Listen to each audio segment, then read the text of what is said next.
하나님과 함께 추는 춤의 첫 동작. 치유는 고통이 없어지는 곳에서 시작되는 것이 아니라 우리의 고통을 더 큰 고통의 일부로 보고 나누는 곳에서 시작된다.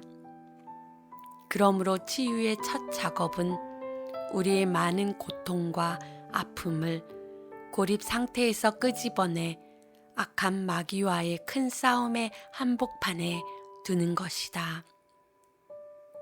애통할 수 있는 공간을 만들 때 1:1 관계를 통해서든 소그룹 지원을 통해서든 공동체 축제를 통해서든 우리는 악한 마귀의 소나기에서 조금씩 벗어난다.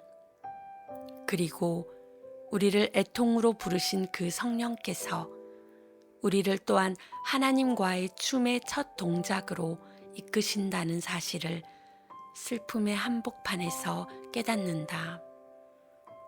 춤 동작을 설명해 보자.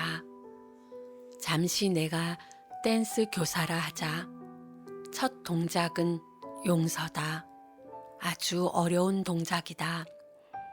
하지만 모든 시작은 다 어렵다. 용서할 것은 많고도 많다. 우리는 내게 무조건적 사랑을 베풀지 못한 부모를 용서해야 한다. 내 기대만큼 내게 도움을 주지 못한 형제 자매를 용서해야 한다. 필요할 때 내 곁에 있어주지 않은 친구를 용서해야 한다. 거기서 한 걸음 더 나아가 고문하고 살인하고 강간하고 파괴하는 이 세상을 어두운 곳으로 만드는 모든 자들을 용서해야 한다. 우리 자신도 용서를 구해야 한다. 나이가 들수록 우리는 나도 남에게 깊은 상처를 주었으며 폭력과 파괴의 사회에 한몫해온 자임을 더욱 실감한다. 용서하고 용서를 구하기란 참으로 어려운 일이다. 그러나 그것이 없다면 우리는 과거의 족쇄에서 벗어날 수 없다. 춤출 수 없다. 용서는 악한 마귀를 대적하는 위대한 영적 무기다. 우리가 분노와 원한의 피해자로 남아있는 한 어둠의 세력은 우리를 계속 이간질하며 끝없는 세력 다툼으로 유혹할 수 있다. 그러나 내 삶을 위협하는 자들을 용서할 때 그들은 우리를 지배할 힘을 잃는다. 용서는 우리로 춤의 첫 스텝을 내딛게 해준다. 용서의 발걸음 내딛기. 하나님만이 주실 수 있는 것을 인간들은 내게 줄 수 없다. 용서란 그 사실을 알 때 가능하다.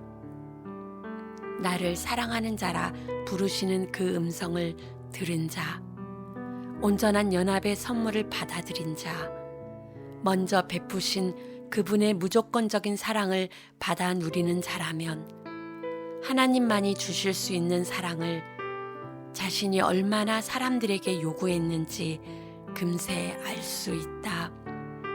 회개의 마음으로 볼 수 있다. 먼저 베푸신 그 사랑을 알 때 우리는 반응으로 내놓을 사랑밖에 없는 자들을 능히 용서할 수 있다. 자신의 상처 입은 자아에 집요하게 매달리는 내 모습을 보면 정말 기가 막힌다. 왜 나는 나를 건드리거나 상처 입힌 자들을 늘 생각하는 것일까? 왜 나는 그들에게 내 감정과 기분을 지배할 힘을 내주는 것일까? 왜 나는 단순히 그들이 베푼 선을 감사하며 그들의 실패와 실수를 잊어버리지 못하는 것일까?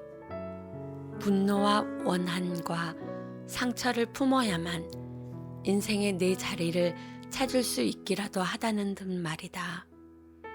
내게 상처를 준 그들에 의해 내 정체가 결정되기라도 하다는 듯 말이다. 사실 나의 일부는 상처 입은 자이다. 내 아픔의 원인이 된 자를 더 이상 지적할 수 없을 때 내 참 존재를 알기 어렵다.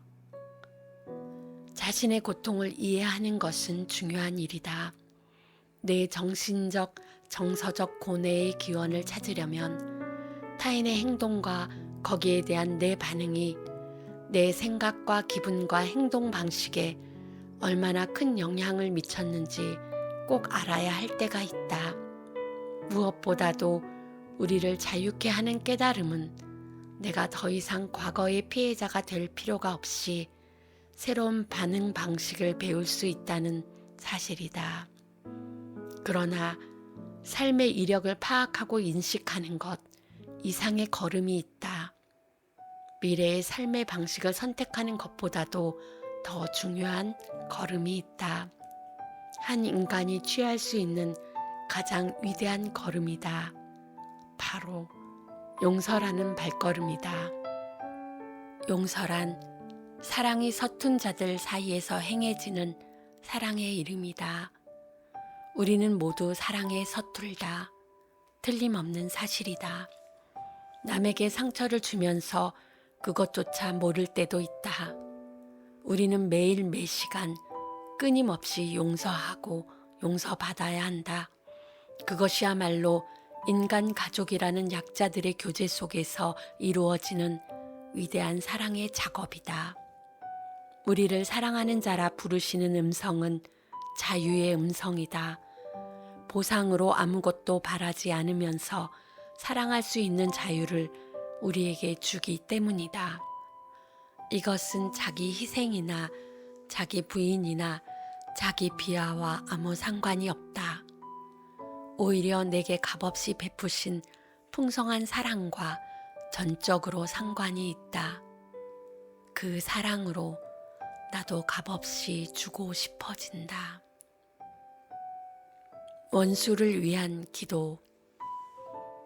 남이 원수로 생각될 때 부름받은 우리가 첫 번째 할 일은 그들을 위해 기도하는 것이다. 물론 쉽지 않다.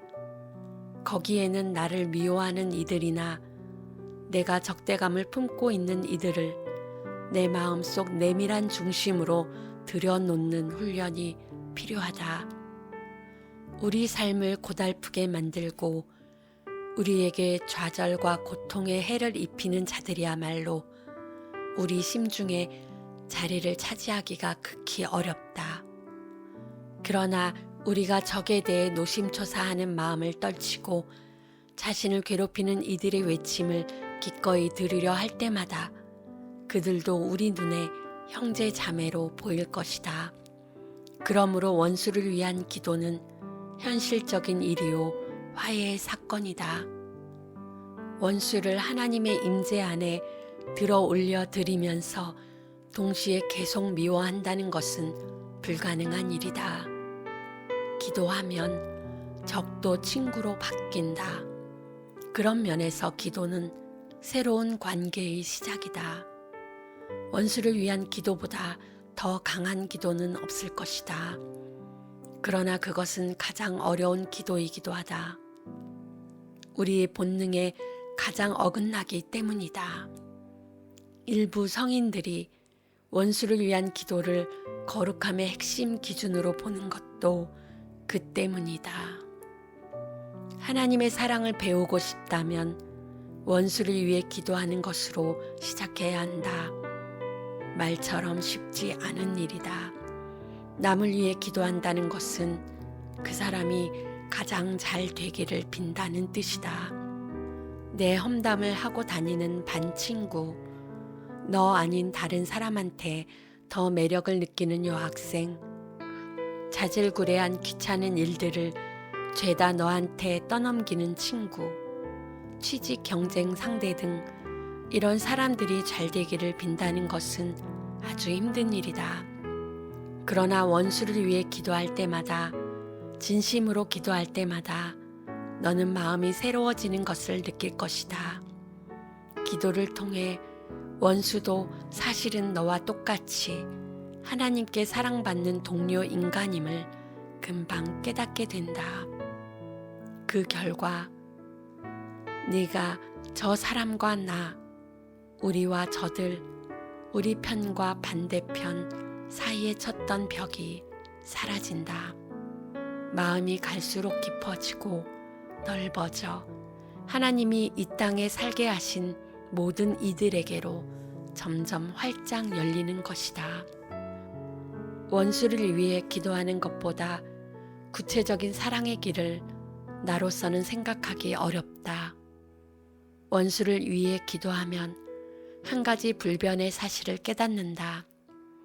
하나님이 보시기에는 너라고 해서 다른 어느 누구보다 사랑받을 가치가 더한 것도 덜한 것도 아니라는 점이다. 바로 거기서 다른 모든 인간들과의 깊은 연대감이 형성된다. 온 세상을 품을 수 있는 긍휼이 네 안에 생겨난다. 네 마음은 갈수록 강요와 폭력과 강박적 충동을 벗게 된다. 또 한 가지 기쁜 사실은 정말 진심으로 기도해준 대상에게는 더 이상 분노를 품을 수 없다는 것이다. 직접 대화하든 다른 사람에게 그 사람 얘기를 하든 내 말하는 것이 달라지는 것을 느낄 것이다. 너를 해친 이들에게 정말 잘해주고 싶은 마음이 드는 것이다.